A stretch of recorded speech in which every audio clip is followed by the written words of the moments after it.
श्रीगणेशाय नमः। अथ श्री व्यासकृतं पितृस्तोत्रम्।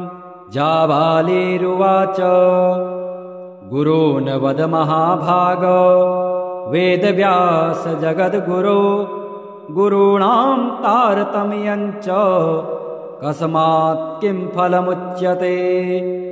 व्यास उवाच माता पिता गुरुः श्रेयान् ज्येष्ठभ्राता पितामहः श्वशुरो मातुलश्चैव तथा मातामहः स्मृतः।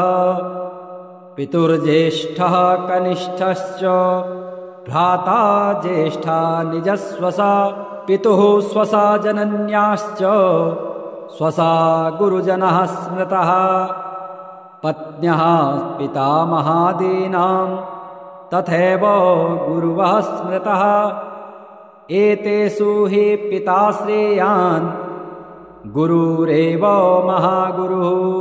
पिता धर्मः पिता स्वर्गः पिता हि परमं तपः। पितरे प्रीतिमापन्ने प्रियन्ते सर्वदेवतः। पिता यस्य क्वचित् दुष्टो न तस्य कश्चिद् गतिः।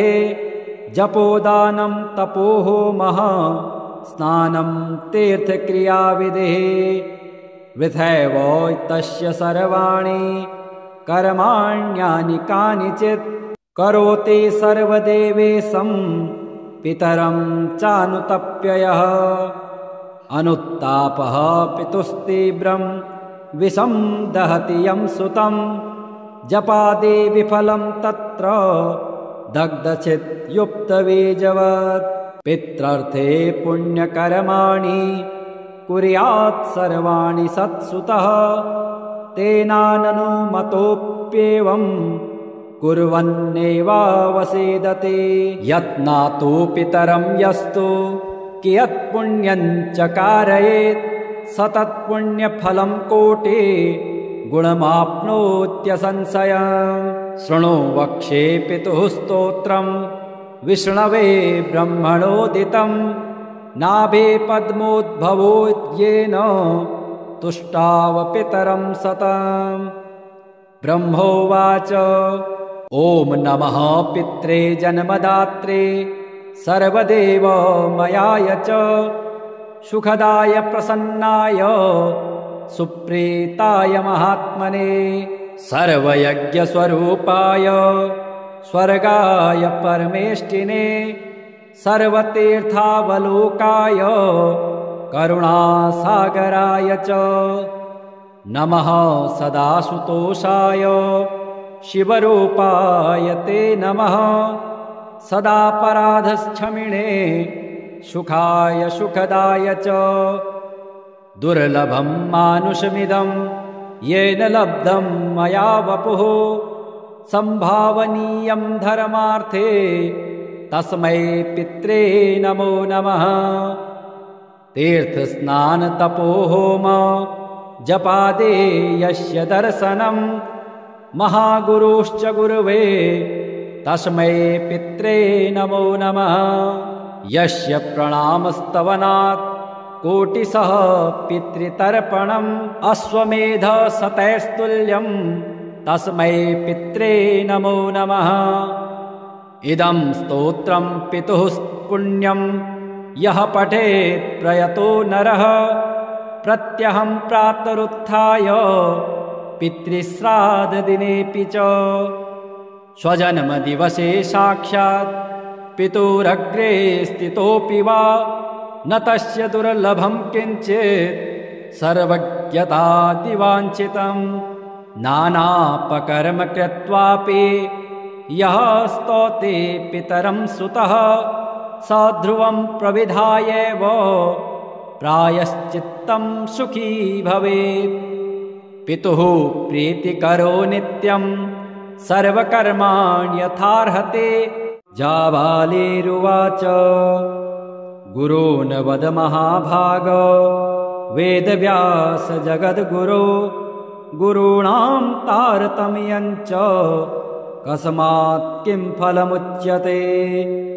व्यास उवाच माता पिता गुरुः श्रेयान् ज्येष्ठभ्राता पितामहः श्वशुरो मातुलश्चैव तथा मातामहः स्मृतः पितुर्ज्येष्ठः कनिष्ठश्च भ्राता ज्येष्ठा निजस्वसा पितुः स्वसा जनन्याश्च स्वसा गुरुजनः स्मृतः पत्न्यः पितामहादीनां तथैव गुरुवः स्मृतः एतेषु हि पिता श्रेयान् गुरुरेव महागुरुः पिता धर्मः पिता स्वर्गः पिता हि परमं तपः पितरे प्रीतिमापन्ने प्रियन्ते सर्वदेवतः पिता यस्य क्वचित् दुष्टो न तस्य कश्चिद् गतिः जपोदानं तपोहोमः स्नानं तीर्थक्रियाविधिः वृथैव तस्य सर्वाणि कर्माण्यानि कानिचित् करोति सर्वदेवेशं पितरं चानुतप्ययः अनुत्तापः पितुस्तीव्रं विषं दहति यं सुतं जपादि विफलं तत्र दग्धचित् युक्तबीजवत् पित्रर्थे पुण्यकर्माणि कुर्यात् सर्वाणि सत्सुतः तेनाननुमतोऽप्येवं कुर्वन्नेवावसेदते यत्नातो पितरं यस्तु कियत्पुण्यं च कारयेत् स तत्पुण्यफलं कोटि गुणमाप्नोत्यसंशयम् शृणु वक्ष्ये पितुः स्तोत्रं विष्णवे ब्रह्मणोदितं नाभे पद्मोद्भवो येन तुष्टाव पितरं सतम् ब्रह्मोवाच ॐ नमः पित्रे जन्मदात्रे सर्वदेवमयाय च सुखदाय प्रसन्नाय सुप्रीताय महात्मने सर्वयज्ञस्वरूपाय स्वर्गाय परमेष्टिने सर्वतीर्थावलोकाय करुणासागराय च नमः सदासुतोषाय शिवरूपाय ते नमः सदापराधक्षमिणे सुखाय सुखदाय च दुर्लभं मानुषमिदं येन लब्धं मया वपुः संभावनीयं धर्मार्थे तस्मै पित्रे नमो नमः तीर्थस्नानतपोहोम जपादे यस्य दर्शनं महागुरुश्च गुरुवे तस्मै पित्रे नमो नमः यस्य प्रणामस्तवनात् कोटिशः पितृतर्पणम् अश्वमेध शतैस्तुल्यं तस्मै पित्रे नमो नमः इदं स्तोत्रं पितुः पुण्यं यः पठेत् प्रयतो नरः प्रत्यहं प्रातरुत्थाय पितृश्राद्धदिनेऽपि च स्वजन्मदिवसे साक्षात् पितुरग्रे स्थितोऽपि वा न तस्य दुर्लभं किञ्चित् सर्वज्ञतादिवाञ्छितं नानापकर्म कृत्वापि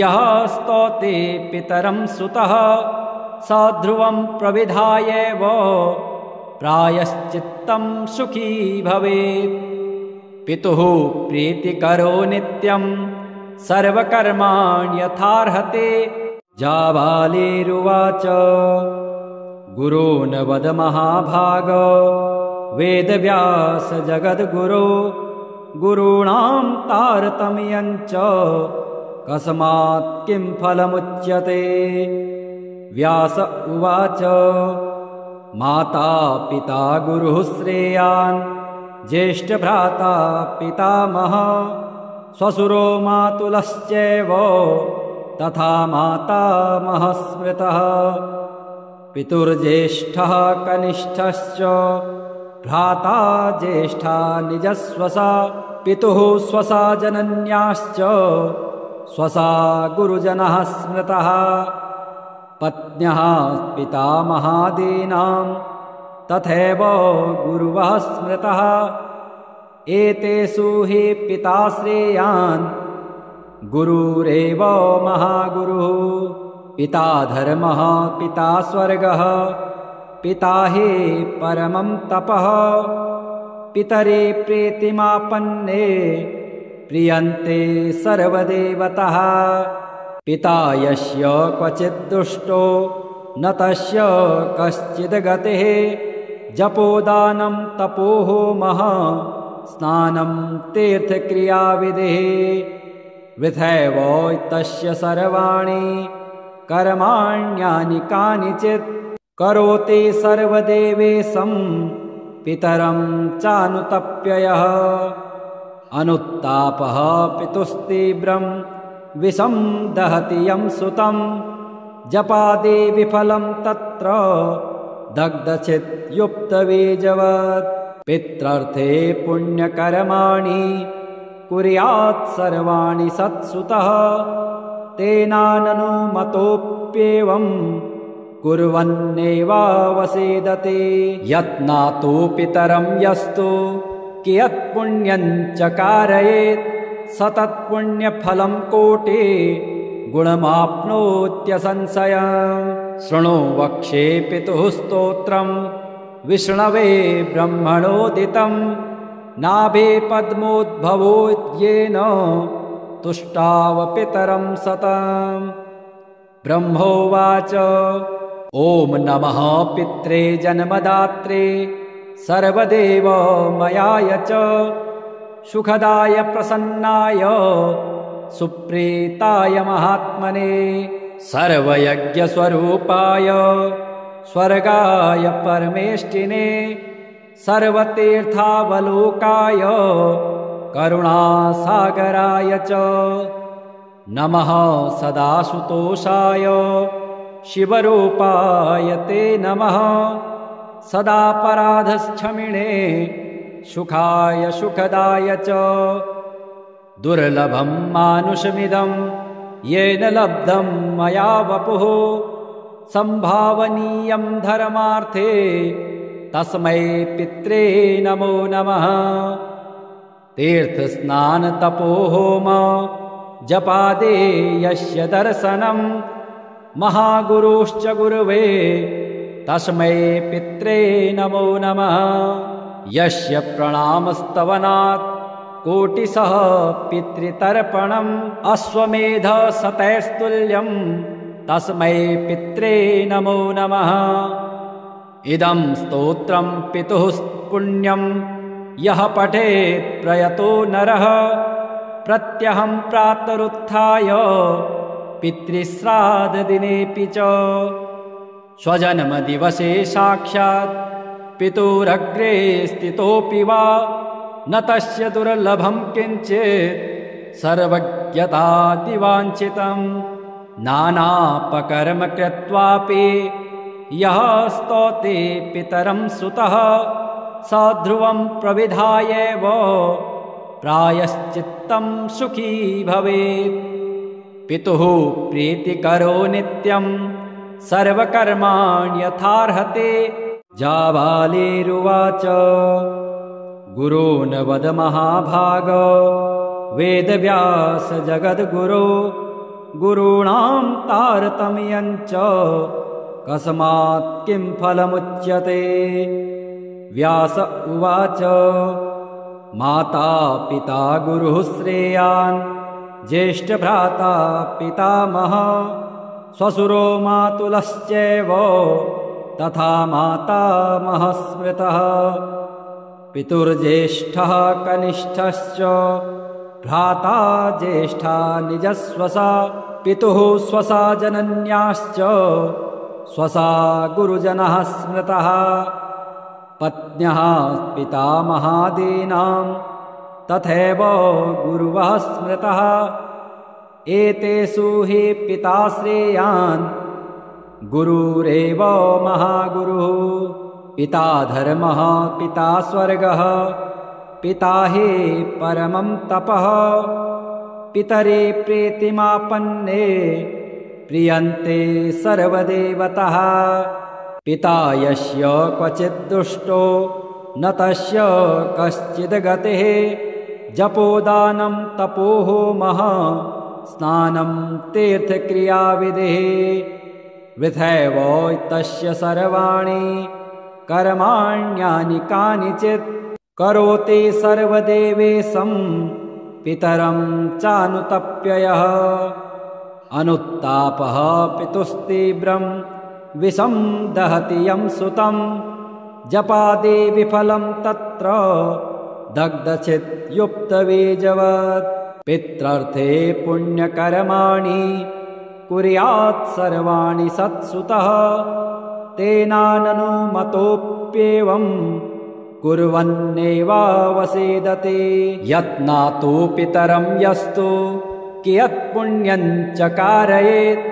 स तत्पुण्यफलं कोटि गुणमाप्नोत्यसंशयम्। शृणु वक्ष्ये पितुः स्तोत्रं विष्णवे ब्रह्मणोदितं।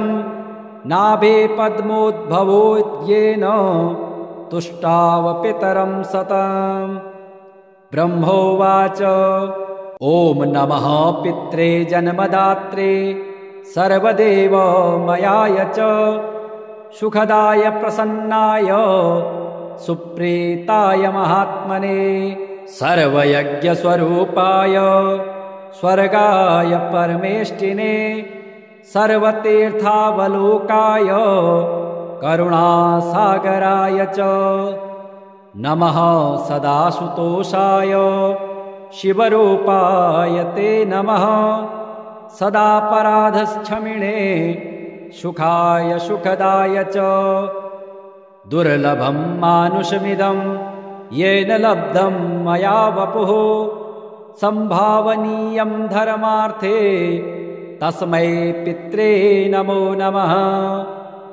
तीर्थस्नानतपोहोम जपादे यस्य दर्शनं। महागुरुश्च गुरुवे तस्मै पित्रे नमो नमः। यस्य प्रणामस्तवनात् कोटिशः पितृतर्पणम्। अश्वमेध शतैस्तुल्यं तस्मै पित्रे नमो नमः। इदं स्तोत्रं पितुः पुण्यं यः पठेत् प्रयतो नरः। प्रत्यहं प्रातरुत्थाय पितृश्राद्धदिनेऽपि च। स्वजन्मदिवसे साक्षात् पितुरग्रे स्थितोऽपि वा न तस्य दुर्लभं किञ्चित् सर्वज्ञतादिवाञ्छितम्। नानापकर्म कृत्वापि यः स्तौति पितरं सुतः। स ध्रुवं प्रविधायैव प्रायश्चित्तं सुखी भवेत्। पितुः प्रीतिकरो नित्यं सर्वकर्माण्यथार्हते। जाबालिरुवाच गुरून् वद महाभाग। वेदव्यास जगद्गुरो गुरूणां तारतम्यं च कस्मात् किं फलमुच्यते। व्यास उवाच माता पिता गुरुः श्रेयान्।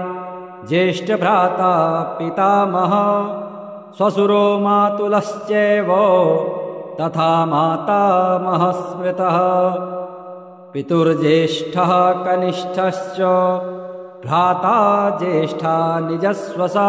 पितुः स्वसा जनन्याश्च स्वसा गुरुजनः स्मृतः।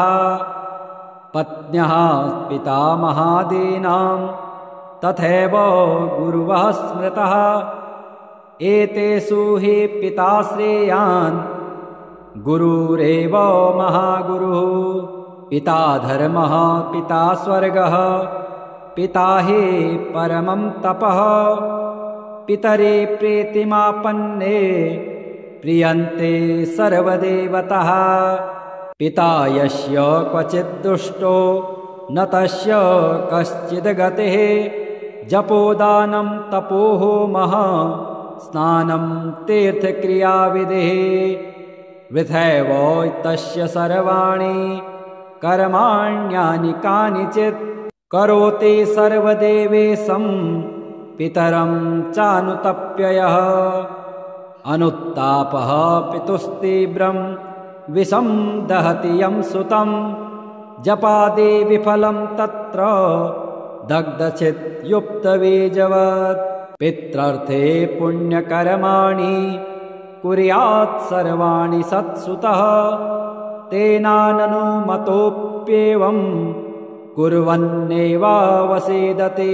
यत्नातो पितरं यस्तु कियत्पुण्यं च कारयेत् स तत्पुण्यफलं कोटि गुणमाप्नोत्यसंशयम् शृणु वक्ष्ये पितुः स्तोत्रं विष्णवे ब्रह्मणोदितं नाभे पद्मोद्भवो येन तुष्टाव पितरं सतम् ब्रह्मोवाच ॐ नमः पित्रे जन्मदात्रे सर्वदेवमयाय च सुखदाय प्रसन्नाय सुप्रीताय महात्मने सर्वयज्ञस्वरूपाय स्वर्गाय परमेष्टिने सर्वतीर्थावलोकाय करुणासागराय च नमः सदासुतोषाय शिवरूपाय ते नमः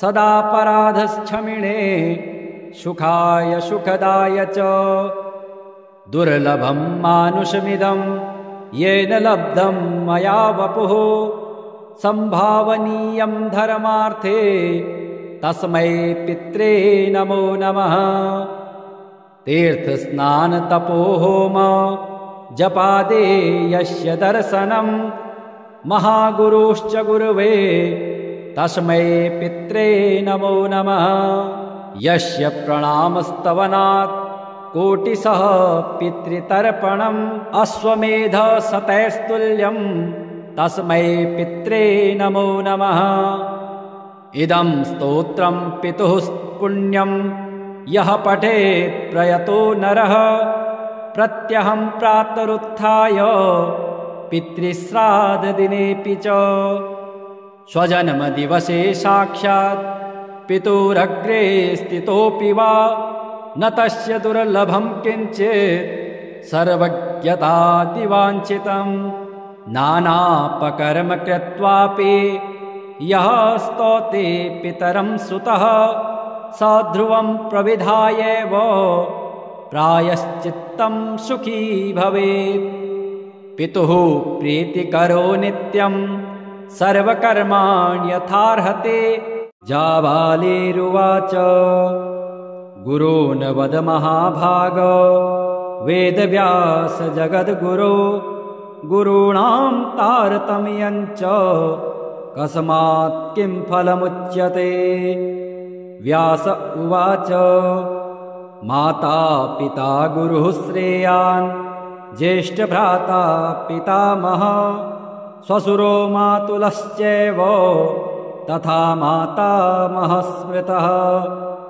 पितुर्ज्येष्ठः कनिष्ठश्च भ्राता ज्येष्ठा निजस्वसा पितुः स्वसा जनन्याश्च स्वसा गुरुजनः स्मृतः पत्न्यः पितामहादीनां तथैव गुरुवः स्मृतः एतेषु हि पिता श्रेयान् गुरुरेव महागुरुः पिता धर्मः पिता स्वर्गः पिता हि परमं तपः पितरे प्रीतिमापन्ने प्रियन्ते सर्वदेवतः पिता यस्य क्वचित् दुष्टो न तस्य कश्चिद् गतिः जपोदानं तपोहोमः स्नानं तीर्थक्रियाविधिः वृथैव तस्य सर्वाणि कर्माण्यानि कानिचित्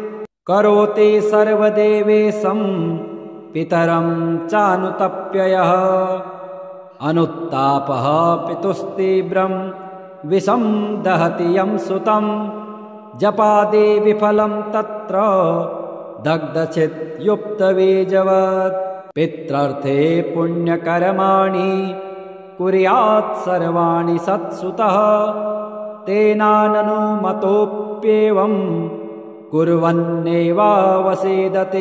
यत्नातो पितरं यस्तु कियत्पुण्यं च कारयेत् स तत्पुण्यफलं कोटि गुणमाप्नोत्यसंशयम्।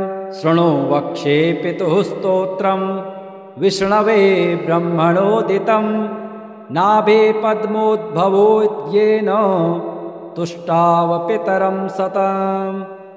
ब्रह्मोवाच ॐ नमः पित्रे जन्मदात्रे सर्वदेवमयाय च सुखदाय प्रसन्नाय सुप्रीताय महात्मने सर्वयज्ञस्वरूपाय स्वर्गाय परमेष्टिने सर्वतीर्थावलोकाय करुणासागराय च नमः सदाशुतोषाय शिवरूपाय ते नमः सदापराधक्षमिणे सुखाय सुखदाय च दुर्लभं मानुषमिदं येन लब्धं मया वपुः संभावनीयं धर्मार्थे तस्मै पित्रे नमो नमः तीर्थस्नानतपोहोम जपादे यस्य दर्शनं महागुरुश्च गुरुवे तस्मै पित्रे नमो नमः यस्य प्रणामस्तवनात् कोटिशः पितृतर्पणम् अश्वमेध शतैस्तुल्यं तस्मै पित्रे नमो नमः इदं स्तोत्रं पितुः पुण्यं यः पठेत् प्रयतो नरः प्रत्यहं प्रातरुत्थाय पितृश्राद्धदिनेऽपि च स्वजन्मदिवसे साक्षात् पितुरग्रे स्थितोऽपि वा न तस्य दुर्लभं किञ्चित् सर्वज्ञतादिवाञ्छितम् नानापकर्म कृत्वापि यः स्तौति पितरं सुतः स ध्रुवं प्रविधायैव प्रायश्चित्तं सुखी भवेत् पितुः प्रीतिकरो नित्यं सर्वकर्माण्यथार्हते स्वधोच्चारणमात्रेण तीर्थस्नायी भवेन्नरः मुच्यते सर्वपापेभ्यो वाजपेयफलं लभेत् स्वधा स्वधा स्वधेत्येवं यदेवारत्रयं स्मरेत् श्राद्धस्य फलमाप्नोति कालस्य तर्पणस्य च श्राद्धकाले स्वधा स्तोत्रं यः शृणोति समाहितः लभेच्छाद् शतानां च पुण्यमेव न संशयः स्वधा स्वधा स्वधेत्येवं त्रिसन्ध्यं यः पठेन्नरः प्रियां विनीतां स लभेत् साध्वीं पुत्रं गुणान्वितं पितॄणां प्राणतुल्या त्वं द्विजजीवनरूपिणी श्राद्धाधिष्ठात्रिदेवे च श्राद्धादीनां फलप्रदा बहिर्गच्छ मनमनस्सः पितॄणां तुष्टिहेतवे सम्प्रीतये द्विजातीनां गृहीणां वृद्धिहेतवे नित्या त्वं नित्यस्वरूपासि गुणरूपासि सुव्रते आविर्भावस्थिरो भावः सृष्टौ च प्रलये तव ॐ स्वस्तिश्च नमः स्वाहा स्वधा त्वं दक्षिणा तथा निरूपिताश्चतुर्वेदे षड्प्रशस्ताश्च कर्मिणां पुरासीस्त्वं स्वधा गोपी गोलोके राधिका सखे धृतो रसे स्वधात्मानं कृतं तेन स्वधा स्मृता इत्येवमुक्त्वा स ब्रह्मा ब्रह्मलोके च संसदे तस्थौ च सहसा सद्यः स्वधा साविर्बभूवः तदा पितृभ्यः प्रददो तामेव कमलाननां तां सम्प्राप्ययुस्ते च पितरश्च प्रहर्षितः स्वधा स्तोत्रमिदं पुण्यं यः शृणोति समाहितः स स्नातः सर्वतीर्थेषु वेदपाठफलं लभेत्।